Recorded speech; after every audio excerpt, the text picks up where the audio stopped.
Here is like in rural Zimbabwe where we want people to come and relax. They can come here. So it's kind of the full history of Zimbabwe is here. So this is what you see here. It's called Nyami Nyami.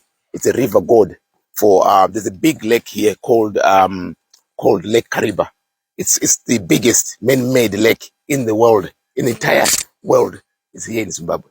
And the people, local people here are called the Tonga people. They think it is a god that it looks like this. And we've designed it that way.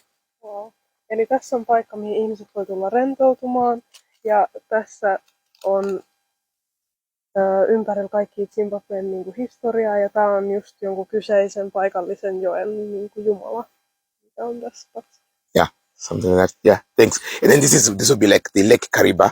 And this is the Victoria Falls. So we are waiting to buy the pump.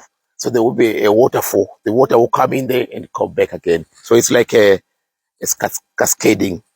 So this will be like a Victoria Falls.